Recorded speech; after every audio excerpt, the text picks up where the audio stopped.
Welcome to OmegaMatters. I'm Kristina. This is Bill, and we are here with Ellen Schutt today. Ellen is the president or the executive director of GOED, which is the global organization for EPA and DHA. She's been there for 10 years and oversees all aspects of the organization's mission. And its mission is to increase consumption of EPA and DHA in the general public and ensure that all GOED members are providing EPA and DHA products that are high quality so consumers can trust them. Ellen also spent 20 years in the natural products industry. So she has a wide range of interest and expertise beyond omega-3s, but that's where she's been for the last 10 years. So that's what we're going to talk about. So thanks for coming on today, Ellen. Great. Thank you so much for inviting me. Yes. Great. So we wanted to kind of start off just talking about what GOED is. Who are your members? What is GOED? Tell us the overview. Okay. Well, right. As you said, it's the global organization for EPA and DHA omega-3s. We've been in existence about 16 years, and we have members throughout the omega-3 supply chain. So we have 160 members approximately around the world, and it's really from the very beginning of the process, fishing companies in Peru who are harvesting anchovy and turning it into crude oil, through their customers who are refining and concentrating oils that then go into dietary supplements. We have a few fishery, seafood companies. We have one pharmaceutical company. So we really care about EPA and DHA, the nutrients. So we're not concerned about whether you're going to eat more seafood or take extra supplements or take a pharmaceutical product. Our goal is really to increase consumption of EPA and DHA around the world. And I know you know as well as I do that there's nobody in the world pretty much gets enough EPA and DHA on a regular basis. Except the Koreans, maybe, and and the Norwegians, some Norwegians, maybe. Some Norwegians, older Norwegians, Faroe Islands. older Japanese, not the kids. Right. The problem. Yeah. So we're usually always talking about science and the results of the studies, and you are deeply on the side of how do we actually get EPA and DHA into our hands, into our mouths. So how big is the omega-3 market, the industry, from supplements to aquaculture to the fisheries? Do you have any statistics about how big this industry is? I do. So every year we publish an ingredient market report that looks at the raw materials sector of the supply chain. And at that level, which is the oil that's going into, whether it's pharmaceuticals or infant formula or pet food or supplements, it's a $1.4 billion industry. So that's including krill that goes into the Korean market, or it's including the anchovy oil that goes into a mass market brand of dietary supplements, or the high concentrates that go into pharmaceuticals. That's all included in that number. Okay. Yeah. Can you kind of walk our viewers through the process of from the beginning to the end? How do we get fish oil into pills out of fish? Sure. So most people don't know that the majority of dietary supplements, since a large part of our membership is focused on the supplement industry, the largest percentage of dietary supplements on store shelves come from anchovy oil. And the vast majority of anchovy oil comes from the Peruvian anchovy fishery, which is the largest fishery in the world. So every year, the anchovy fishery they have 2 fishing seasons, and the government sends out a scientific vessel that does a sonar survey of all the biomass of anchovy and says, okay, here's what we think the biomass is. As a result of the biomass being this big, your quota is this big, and you can harvest this much anchovy in this period. And if there's too many juveniles in your catch, we're going to close it down. So they're very conscious of making sure that this is a well-managed fishery that is sustainable for the long term. I mean, this is the livelihood of many of these fishermen in Peru. So then from there, the fish is harvested. It's, the anchovy oil is squeezed out of the fish. The rest of it is a protein that goes for fish meal, for the aquaculture industry, or for animal feed in general. And then from there, that would be called the crude oil. From there, it's cleaned up to make it fit for human consumption. So more the contaminants are removed, and I don't know I can't name all the processes that they do, but it turns into a refined oil product. And that would be what would be an entry-level product on a store shelf, what used to be called an 1812 oil. And that's really about 30% of EPA and DHA in 1 gram, a 1 gram pill or a 1 gram serving size. How much of that crude that comes off of the first squeeze in Peru goes to supplements versus maybe drugs versus aquaculture? I don't know the exact number. It depends a lot. So it varies from year to year. And of course, the harvest varies from year to year in terms of how much they catch, but it also varies in terms of the yield of EPA and DHA per anchovy. I mean, the reason anchovies are the main fish is just because they have a high EPA and DHA content compared to something like salmon, for example. But it could vary, the percentage could vary. And so that crude oil needs to be, for pharmaceuticals, for example, needs to be concentrated up and up and up and up to get to a 90% EPA and DHA level. You know, most of the time coming out of the fish, it's less than 30%. So there's a lot of processes that need further technology that needs to be done to get it all the way to something that is a concentration fit for a pharmaceutical product. Mm-hmm. So it's not a question of quality. You know, an 1812 or an entry level product is as high quality as a higher concentrate product. It's just a matter of getting more EPA and DHA in one pill or in a smaller serving size. So that's what the big difference is. Mm-hmm. But I guess part of the question was a certain amount of fish oil goes to people, a certain amount of fish oil goes to feed fish. Is it 50-50, right. 10-90? Is it, roughly? Yeah, I think it's, don't quote me on this because I do think it changes. I think it's between 50%. I'm trying to think of what some of our members have told. Between 50% and 70% is going to what they call human consumption, which is supplements and pharmaceuticals. And the rest is going to fish feed. But there's a lot of demand from the fish, the fish feed industry too. So it really is a balance from one year to the next. Yeah. And on the fish feed side, is algae oil becoming a bigger as part of their feed? Or do you guys have partners who are algae oil producers? Yeah, so we're not tracking the aquaculture industry or the fish feed industry, but the answer is yes. Algae is definitely of interest to that industry, and we have algae. Again, we're about EPA and DHA. So if you're an algae oil supplier, anchovy, salmon, tuna, krill, they're all part of us. So algae is becoming a bigger part of the market. Of course, plant-based diets are of interest to everybody these days. And, the challenge has been that algae oil is a lot more expensive than fish oil. But this year, for example, anchovy oil is expensive. So the divide is closer. Yeah. So, and there's a lot more algae, for a while, there was really just one algae supplier. And now there are a lot more algae companies that have come on stream with capacity. So that is making the market a lot more broad and easy access for, a supplement company who's looking for an algae oil source. Interesting.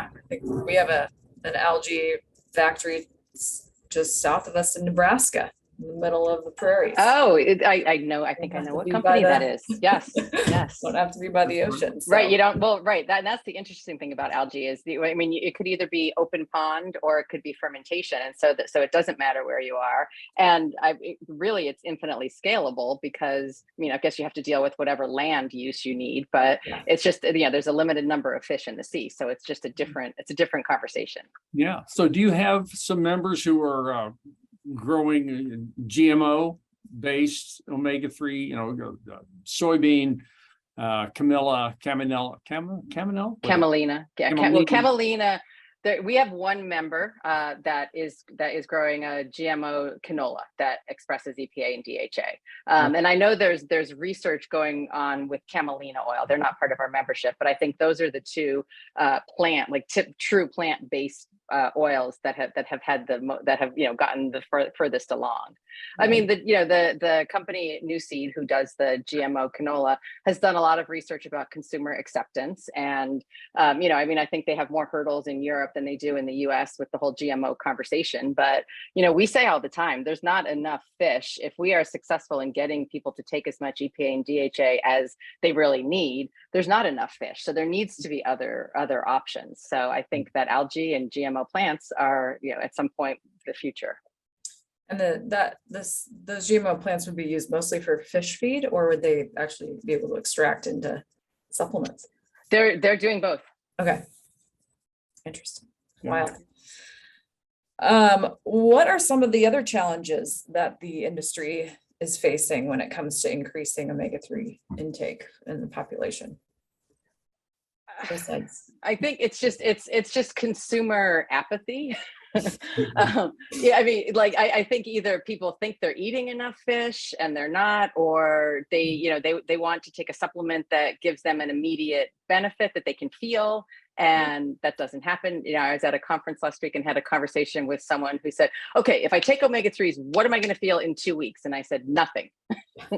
but in 40 years you might not die. So I mean, the challenge is that instant gratification is a big part of it. And then we hear that it's getting into the habit. It's remembering to take, and this is obviously true with all supplements, it's remembering to take it every day. Brush your teeth, take your supplements, or you try and have those reminder, the connections. But and I think Europe, for example, is just less of a supplement culture.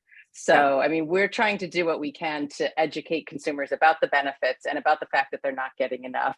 But it's a big world. I mean, it's really small conversations, and you convert one person at a time, I guess. Right. Well, next time somebody asks you that, tell them that their knees and their elbows and their joints are going to feel better. Okay. All right. Yeah, the two like short-term benefits that I feel are usually related to dry eye and essentially knee joints. You do have to take enough to get that. Right. And that's usually over 1.5 grams or 2 grams. Well, and I think that's the other, if you want to call it an obstacle, is nobody knows how much they should be taking. And even if, so the main reason someone starts taking an omega-3 is because a health practitioner recommended it. But a health practitioner says, take 1 pill. They don't say take X amount of EPA and DHA.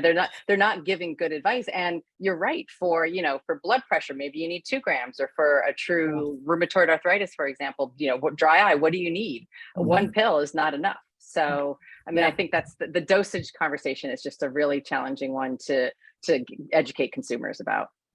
Right. Yes, it is. Some years ago, there was a big concern about fish oil coming from China.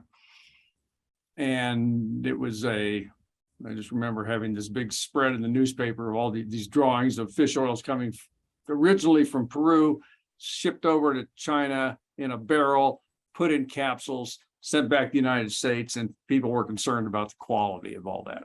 Is that kind of one of the issues that's come and gone? Kind of. So I mean, and you're not just picking on China. That you need to take care of the oil throughout the whole supply chain. I mean, it oxidizes very easily. You have to protect it from air, protect it from light. So the oil can be in a nice tight drum, but then if you're going to make it into soft gels, you can't pour the drum into another drum. You have to you need nitrogen blanketing, or you need a way to make sure the oil is protected throughout the whole process. And I think that has gotten a lot better. We've tested the top 50 products in the U.S. on the mass market, in the mass market, and also in the natural channel, and they're all clean in terms of contaminants and heavy metals and all of that. But oxidation remains a challenge because you really have to take care of the oil throughout the process. But we don't necessarily hear that China. I think China is harder as a country just because it's not very transparent, especially now. So I think that just leads to suspicion if there's not enough transparency. And we say this to all of our members, not just the ones in China. There needs to be transparency throughout the process, and people need to understand how the oil is processed and where it's coming from, and the country of origin. Is it Peru? Is it China? Is it the US? If I package it in the US, do I say that's my country of origin? So there's a lot of there's a lot of labels, issues that I think could be cleaned up. That we'll see if we ever succeed at doing all of that. Yeah, really. And contaminants issues have been taken care of. I mean, I always say, right, they're cleaned up there, and you don't get mercury from fish oil capsules. Right. Exactly.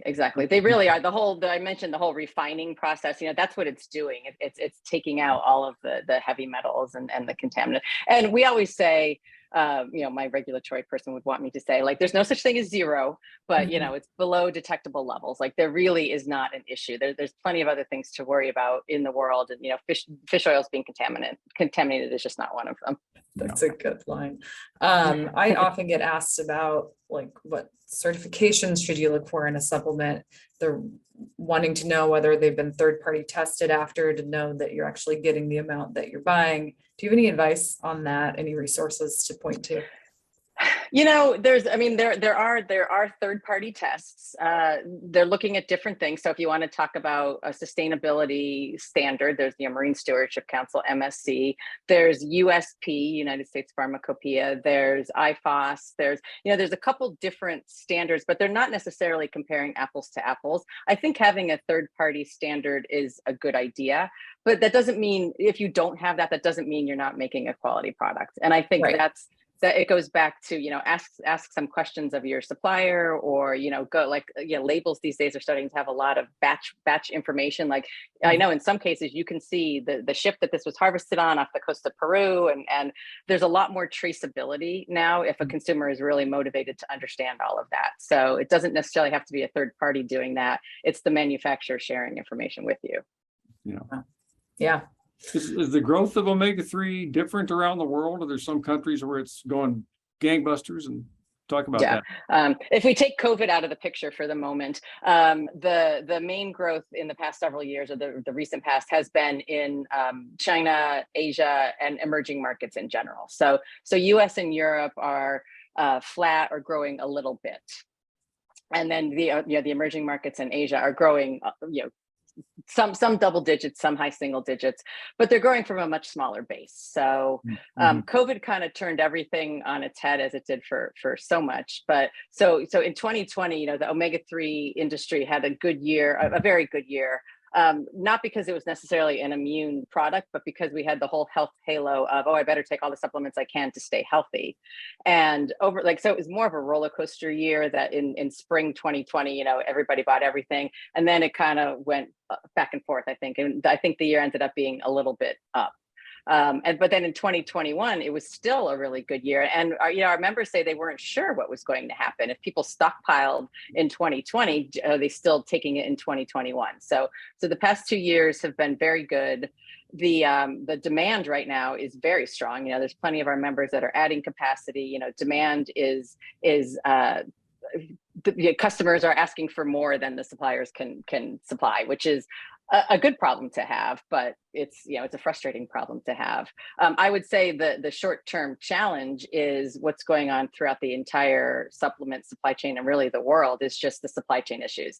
You can't get your raw materials quickly. The shipping costs are, someone told me, like 10 times what they normally are. People are shipping things air freight because it's taking too long to ship them on an ocean liner. So wow. Can you imagine how much more? And I heard that from several people. It's not just one company. So, and then you can't get bottles, or you can't get the desiccant that goes, like someone couldn't get pallets. Like, you can't get all the parts to put your product together. So, and that's the food industry, that's everywhere. So that's something that I think is going to continue for, I just was at an executive conference last week, and they said, long-term forecast is great. Next 12 to 18 months are going to be rough. Like, we're in the middle of this perfect storm of COVID and supply chain issues and labor issues. Now that people can't find workers. So there's a lot of bad things going on right now, but I'm a positive person. We still remain optimistic about the long-term future of omega-3s. Right. Yeah. Right.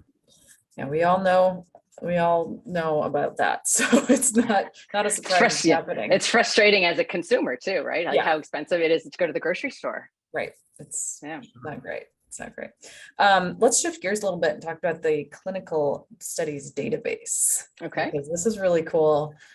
We really are excited about it because it's a database that was put together by GOED to bring together all of the omega-3 studies, as many as they could find, and basically allow them to be sortable and comparable, and you just have them all together in one place. So if you have a question related to omega-3s and what studies have been done on pregnancy or arthritis, they have all the information in the database, and it's easily searchable. Much clearer information than if you just Google it, because then you're just going to get a random couple of studies.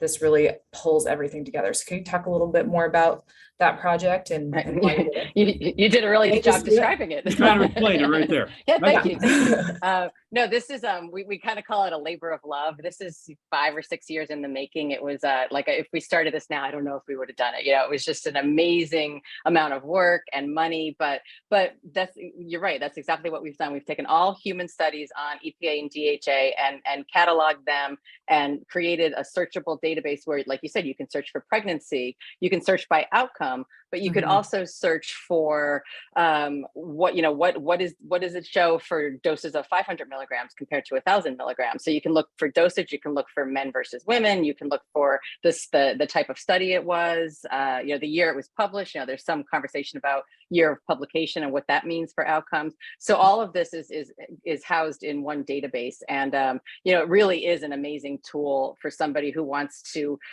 understand the gaps in the science, understand what the science says, or if I put on my marketing hat, how can I use this to substantiate a marketing claim or like a health claim petition or something like that. Actually, we were having this conversation because GOED filed a health claim petition maybe 6 years ago for omega-3s and blood pressure. And we did a meta-analysis that had 70 studies in it.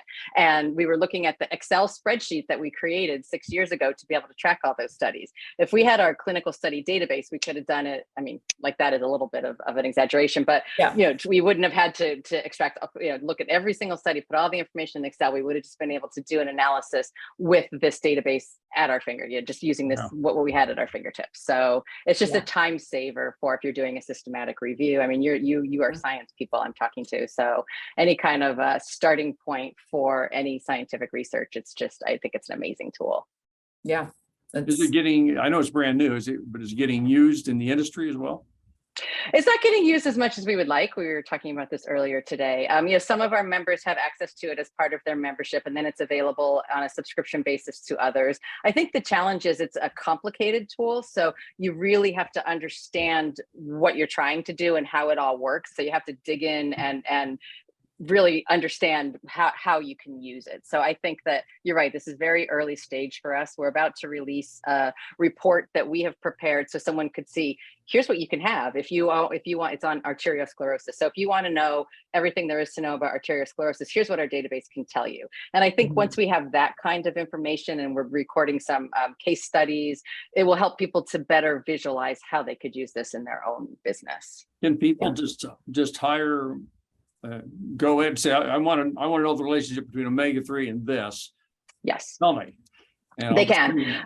Right. And I think my personal feeling is that we're going to end up having more of those conversations rather than someone licensing the entire database, because then you don't have to understand everything. And the woman who's in charge of our database has a PhD in omega-3. So if you go to her and say, I want to know about omega-3s and blood pressure, she's going to ask you 10 other questions to make sure that you're really getting the answer that you want. And we're not just going to spit out something and say, here you go. Like it's going to be a dedicated project, and the conversation is I think you're going to be happy at the end of the day. Cool.